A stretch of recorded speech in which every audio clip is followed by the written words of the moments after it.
It's Reena Ninan with a special treat. We are going live. I somehow managed to get inside Secretary of Education, Secretary Cardona's office. Secretary, thank you so much for joining us. Welcome. Great to be with you. I love it when people come in and visit. It's so cool to be here today, and I passed security somehow. Yeah, so I'm thrilled. That's good. Let's make it through. Yeah. I want to kick it off and ask you what's top of mind for everybody is FAFSA. Yes. FAFSA. So was a really difficult rollout. This was created back in 2020. Legislation, you didn't come up with this legislation, it was before your time. Bipartisan legislation came together and said, we've got to redo this old clunky system. Mm-hmm.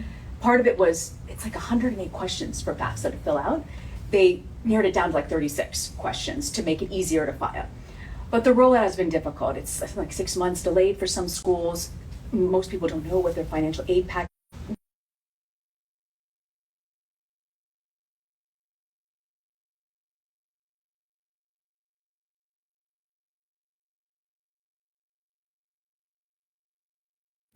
that hasn't been touched in 40 years has been a challenge.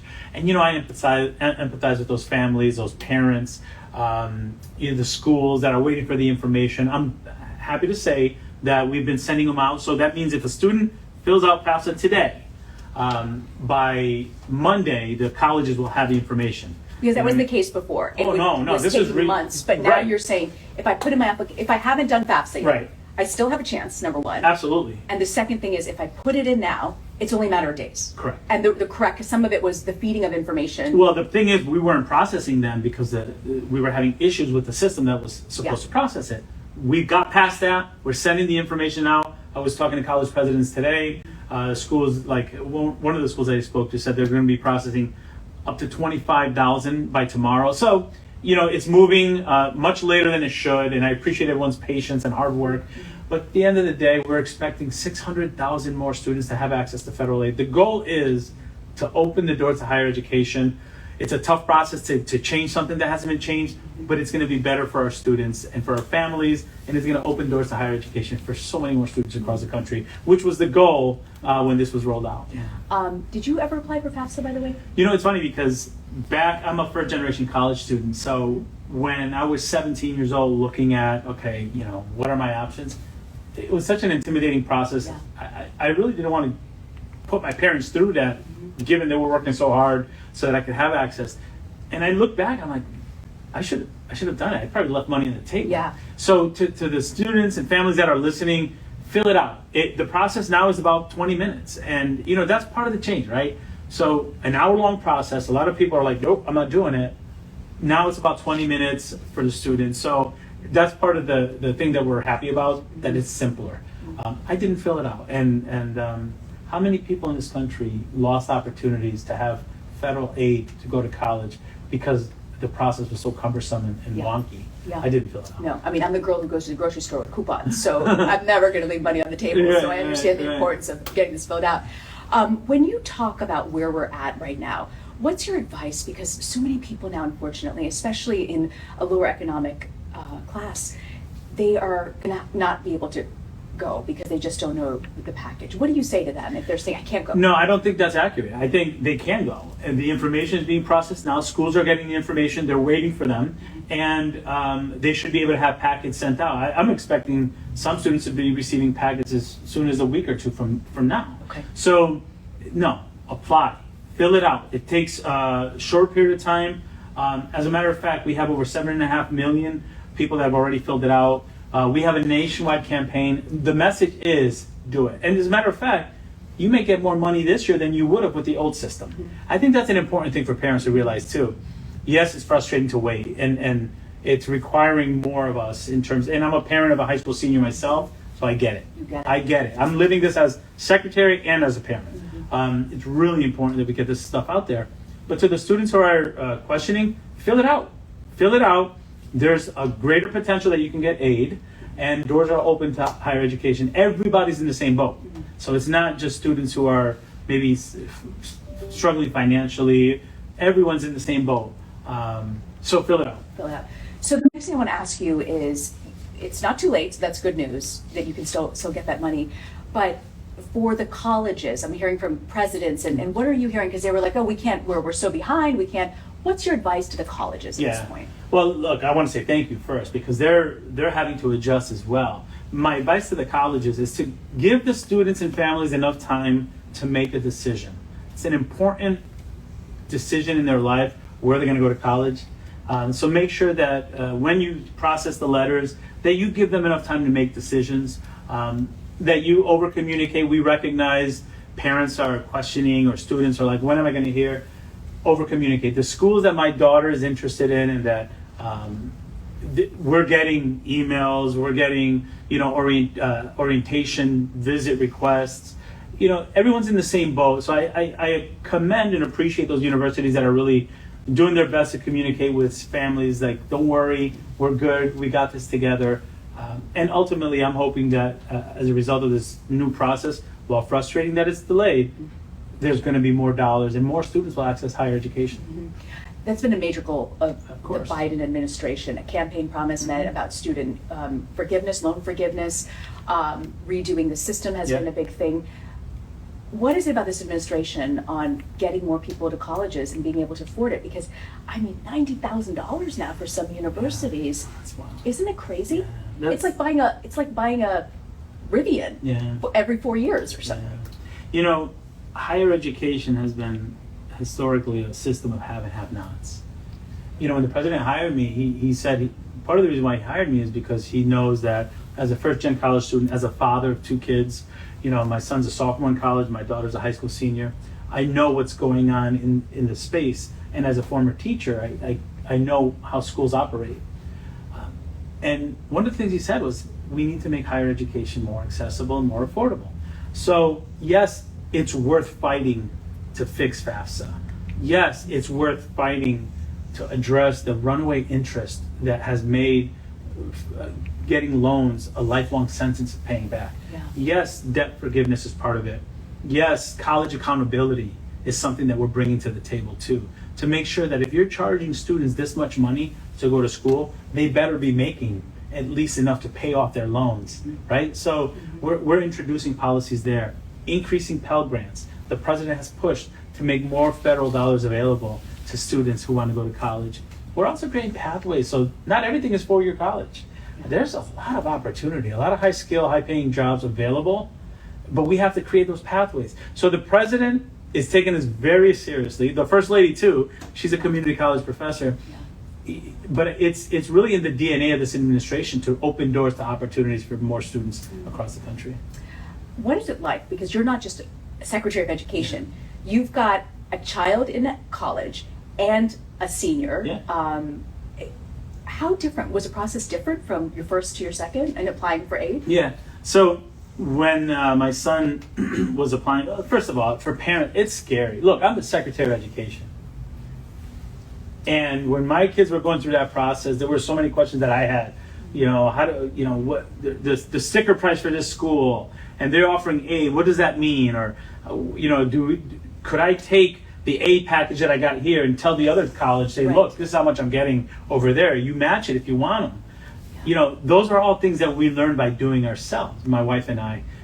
So it is a process that you learn a lot, and it's pretty intimidating for parents, especially the first child going to college.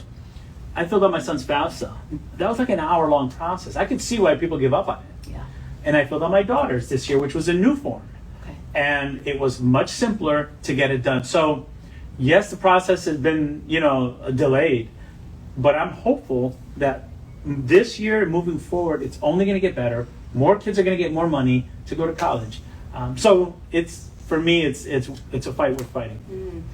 I want to ask you about people who, not everyone is meant to go to a 4-year institution. Yeah. Like we sort of create the system that says, you're all going to go to college. The high cost of it, it doesn't resonate.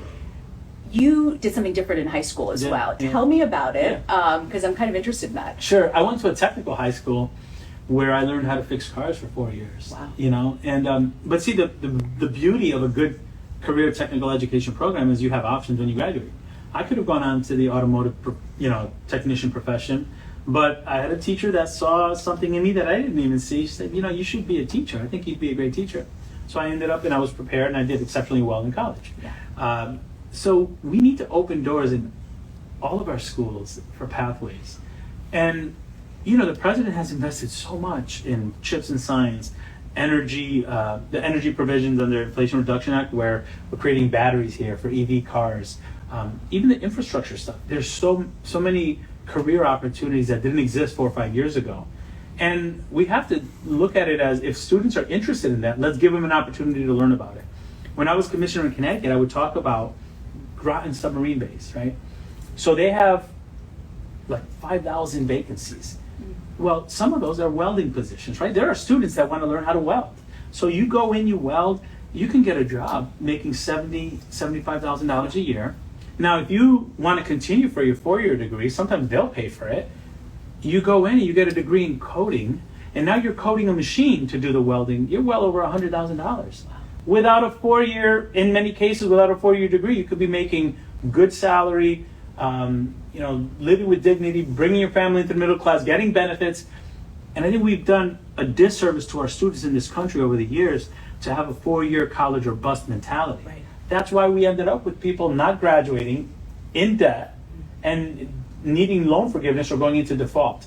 We have to fix the root cause of the issue, and I think part of that is not giving students enough options. And then, the option to go back to a 4-year degree will always be there. Right. Do you think there should be more vocational schools? How do we change this in America? Well, Is it changeable? Absolutely. And we're doing a lot of work. We have this thing called Unlocking Career Success, where we're really giving students pathways to the medical careers, cybersecurity in our high schools, even advanced manufacturing, and then connecting it to either a 2-year program, a 4-year program, or industry and trade. With just the Inflation Reduction Act, for example, the number of electricians, engineers, architects, linemen, there's so many more opportunities. And I think, unfortunately, we have not done what we could do to expose students to the career options that exist, always with the option to continue with your education. Yeah. I was traveling recently and I met this young lady who did an internship in high school in this advanced manufacturing place. And she ended up, they loved her with this internship. They hired her. And now they're paying for her to go back to school. So she's saving money there by not getting loans, and they got a great employee that they're going to develop. There's a lot of opportunities that we have to really evolve our schools to make sure we're giving our students the best. I know you've got so much on your plate, Education Secretary.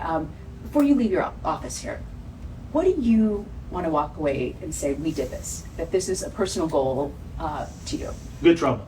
Good Trouble. Good Trouble. I see this here, the name of my production company. Good Trouble. Tell me about this. So we're trying to produce Good Trouble too. And I mean that, only half jokingly. Look, I'm a first-gen college kid who grew up in a home where I felt rich because I had the love and support of my parents, but I wasn't born into wealth. Public education opened doors for me where I can be sitting here right now and advising the President of the United States. Public education levels the playing field. So for me, opening doors of access is what we're fighting. And if that means that we're banging our head against the wall sometimes when people are trying to fight us to provide debt relief, to give access to higher education, or when it's very challenging and delayed to get a program like FAFSA that's going to give more money to students in greater need, it's worth fighting for. It's creating disruption to a system that protects the status quo that does not provide equal opportunity. Education is the great equalizer, and I'm blessed to be in this position where the scope of influence that we have here at the Department of Education is about 65 million students. But the passion hasn't changed from when I was a 4th grade teacher. Make sure that all the kids under my watch have the best opportunity to reach their God-given potential. That's it. You know what I mean? Whether my classroom is 21 kids or 65 million students across the country, the goal is to disrupt what we've normalized. And the results of that normalized system has outcomes that are oftentimes based on race and place. And we can do better for our country. And if we're going to meet the moment and really elevate our education system in this country to be the best in the world, we cannot protect the status quo. We have to fight the systems of inequity that are embedded in here, like colleges that cost $90,000, when some of our brightest kids are born not into wealth, but they still have the same intelligence to succeed. it opened doors for me and it gave me these opportunities. And my story is not exceptional. There are millions of students across America right now that just need that door open, and public education is worth fighting for because that's what opens the door. It's such a game changer, education. I feel like going to college was a game changer for me. So for those people out there, they're high school seniors who have worked so hard and feel like it's game over, what's your advice to them? If they have The game is just starting. And we're fighting in this administration with the $130 billion that we put in recovery dollars, with the money that we're giving to colleges to provide better opportunities for students, with the debt relief plans that we have for people who choose public service. You have a team right here that is fighting for you to open doors. FAFSA, time is, you still have more, you have plenty of time to fill it out, get it done. That's the beginning of a door opening even wider because there's more money and the process to fill it out is quicker. So do it. To the parents that are paying attention, know that anything worth fighting for is going to be difficult. This is one of those things, but at the end of the day, more students are going to benefit. We're expecting 600,000 more students this year. Now imagine every year what that means for our country. And imagine the disservice we're doing if we know we're going to protect the status quo and leave 600,000 students behind. I'll be on the fighting side all day. Yeah. We might need you also at the DMV. If we get this all straight with FAFSA, can we rethink the DMV? Let me tell you. Let me fix FAFSA first. Yeah. Maybe we enter into the DMV Absolutely. once we get that. Yeah. Secretary Cardona, thank you so much for your time. We really appreciate it. Great to Thanks for being here. do that. So,